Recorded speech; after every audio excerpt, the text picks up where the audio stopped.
नमस्कार. श्री निसर्गदत्त महाराज दैनंदिन चिंतन भाग 197 आणि भाग 198.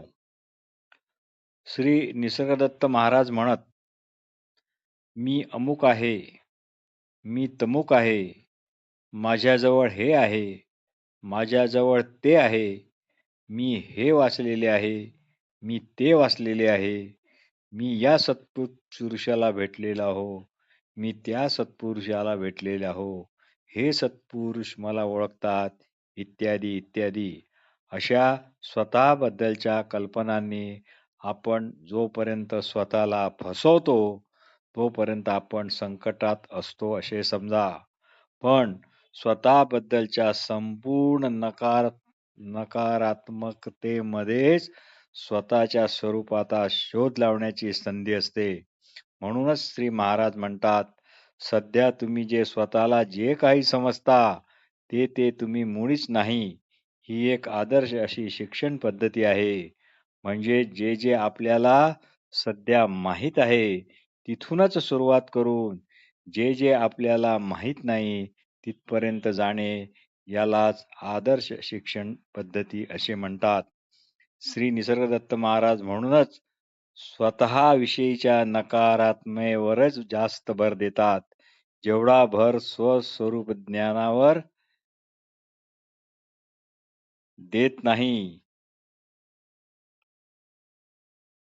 ते थोडा जास्तच स्वतःविषयीच्या अशा या नकारात्मकतेवर भर देतात. खोट्या स्वचा शोध लावून त्याचा त्याग केला तरच खऱ्या स्वरूपाचा शोध आपोआप लागतो असे त्यांचे म्हणणे आहे. तुम्ही कदाचित अशी शंका घ्याल, अहो तुम्ही ज्याला खोटा खोटा स्व म्हणता तोच तर आम्हाला खरा आहे, कारण तोच तर मी जाणतो ना, मग तो खोटा कसा असेल? मी काय खोटा आहे काय? पण तुमचा तो तथाकथित खरा स्व आहे तोच तर खोटा आहे, तोच तर मनोनिर्मित आहे. माझा स्व तुमच्या दृष्टीने खोटा आहे, पण माझा कसाही असला तरी तो स्व खराच आहे.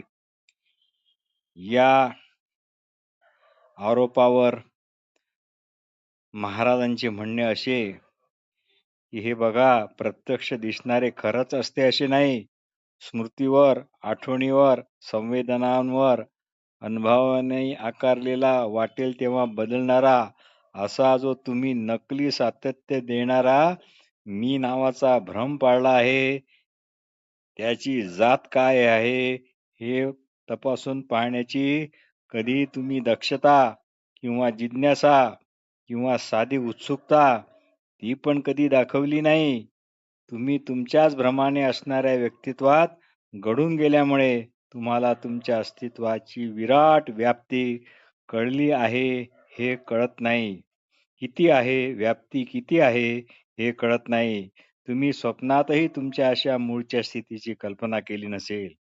तुम्ही खोट्या, घातक अशा भ्रमात अखंड बुडाले आहात. त्याचा आणखी एक पुरावा म्हणजे तुम्हीच निर्मित अशा मनोनिर्मित पाप पुण्याच्या बाष्कळ अशा गप्पा मारता बाष्कळ मूल्ये जी उराशी तुम्ही बाळगून आहात. श्री निसर्गदत्त महाराजांना एक असा प्रश्न विचारण्यात आला होता की तुम्ही अतिशय सुज्ञपणे विचार करणाऱ्या माणसाप्रमाणे आहात. यावर महाराज म्हणाले, मी तसे का नसावे, परंतु माझे असे विचार करणे माझ्या पचनक्रियेप्रमाणे अगदी साधे सहजपणे किंवा आपोआपचेच आहे व ते सर्व बरोबरच आहे, कारण मी एकदा स्वतःला जाणून घेतले आहे. आता मला नेहमी नेहमी स्वतःला जाण्याची गरज वाटत नाही. माझे घड्याळ अचूक वेळ दाखवते हे एकदा मी जाणले की मग मात्र मला प्रत्येक वेळ बरोबर आहे की नाही, वेळ बरोबर आहे की नाही हे तपासण्याची मुळीच गरज नाही. मी तुम्हाला व्यक्ती म्हणून दिसलो किंवा वाटलो तरी मी व्यक्ती नाही. मी व्यक्ती नाही हे ज्याच्यामुळे मला कळणे संभव झाले ते केवळ शुद्ध असे अगोदरचे असणे पण मी आहे, ज्याच्यामुळे सर्व घडते बिघडते असा चेतनेचा अमर्याद सागर मी आहे. मी कशाही पासून अगदी माझ्या विचारापासूनही मी वेगळा आहे असे मला वाटत नाही. म्हणून मी सर्व आहे आणि म्हणूनच मी काहीच नाही. भाग 198. ईश्वर, ब्रह्म, सगुण, निर्गुण, स्वर्ग, नरक, पाप, पुण्य, कर्म, विकर्म इत्यादी कल्पनाविलास हवाच कशाला? ज्याच्याबद्दल पूर्णतः स्वतःचीच खात्री आहे, अशा आपण अगोदरपणाने केवळ असणेपणानेच आहोत. यातच आपण समाधान का मानू नाही? मी आहे या एकाच गोष्टीची सर्वांना खात्री आहे ना, म्हणून त्यातच स्थिर व्हा. त्यातच स्थिर होऊन बाकी सर्व हा पसारा सोडा. वाटलं तर तुम्ही याला योगमार्ग म्हणा, महायोग म्हणा, काहीही म्हणा किंवा काहीच म्हणू नका. काहीच न म्हणणे हे सर्वात श्रेष्ठ.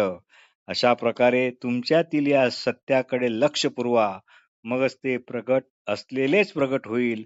असे वाटले तर म्हणा, हे सर्व लोण्यासाठी दही घुसळण्यासारखे आहे. याकरता श्रवण, स्मरण आणि चिंतन एवढेच पुरेसे आहे. म्हणजे भोजन करताना आपण प्रथम तुकडा तोडून हाती घेतो, मग तोंडात टाकून चावतो आणि मग तो चावून चावून गिळतो. एवढेच आपण करू शकतो आणि मग पुढील सारे नकळत आपोआप सकाळपर्यंत होतच राहते. श्री सिद्धरामेश्वर महाराज म्हणत, अन्न वस्त्र निवारा विद्या स्नेह अशा ज्ञानापेक्षा आत्मविद्येचे ज्ञान सर्वात श्रेष्ठ आहे. कारण ती कल्याणकारक अशी विद्या आहे. ती एकदा लाभली की लाभली, मग ती कधीच कुणी तुमच्यापासून हिरावू शकत नाही आणि हरवू शकत नाही. तुम्ही निरीक्षणाचे निरीक्षण करू शकता. निरीक्षण करू शकता. निरीक्षण करणाऱ्याचे मात्र निरीक्षण करू शकत नाही. जे काही निरीक्षण करता येते ते किंवा ज्याचे निरीक्षण करता येते ते परप्रकाशित असते व निरीक्षण करणारा हा प्रकाशत्व आहे. आपण आहो हे ज्ञान कोणत्याही तर्क प्रक्रियेने जाणता येत नाही. तुम्ही जसे आहात तसेच आहात. पण दुर्दैव असे की तुम्ही जे नाही तेच तुम्ही केवळ स्वस्वरूपाच्या अज्ञानामुळे स्वतःला केवळ मानून घेतले आहे. आपण जसे आहोत तसेच आहोत हे असणे आहे आणि आपण वस्तुतः जे नाही तेच आपण आहोत हेच नसणे होय. आपण असणे आणि नसणे असे म्हणणे ज्याच्यामुळे शक्य आहे ते केवळ अगोदरपणाने असणारे असणेपणच आहोत. श्री निसरत्त महाराज म्हणतात, विभाजन करणे आणि मग विभाजित विशिष्ट भागाला अजून विशिष्ट बनवणे हा मनाचा स्वभावच आहे. अलगपणा निसर्गाला अजिबात मान्य नाही, पण विभाजन तर मात्र मुळीच मान्य नाही. वस्तू, माणसे वगैरे भिन्न असतात, पण ती अलग अलग नसतात. निसर्ग एकच आहे. निसर्ग म्हणून सर्व निसर्गच आहे. निसर्ग म्हणजेच सद्वस्तूच होय. विरुद्ध गोष्टी त्यांच्यात विरोध संघर्ष न आणता सहज मूळ स्वभावात असल्याप्रमाणे असतात. हाच निसर्ग होय. निसर्ग हा कार्य करतो, पण कार्याकरता धडपड करत नाही. हे कार्य हे समग्राकडून समग्रासाठीच होत असते, तर धडपड ही व्यक्तीकडून स्वतःसाठी किंवा इतरांसाठी, जवळच्यांसाठी होत असते. सर्व देहातून कधी ना कधी जीवन निसटून जाणार आहे, पण ज्याची जीवन म्हणून असणारी जीवनाची ओळख मात्र इतर देहामध्ये, उदाहरणार्थ नवजात बालकात जशीच्या तशीच आहे, कोरी करकरीत आहे. हे एकदा समजले की आपल्यावर मृत्यूचे धमकावणे काम करणार नाही. श्री निसर्ग महाराज म्हणतात, आपले अगोदरचे असणे पण जर अवांछित आहे, याचाच अर्थ ते कारण रहित आहे, कशावरही अवलंबून नाही. मग ते अर्थात जन्म मरणावरही अवलंबून नाही. श्री निसर्ग महाराजांनी आपल्या गुरूंनी जे सांगितले की मी आहे या अगोदरच्या वाटण्याला चिटकून राहा.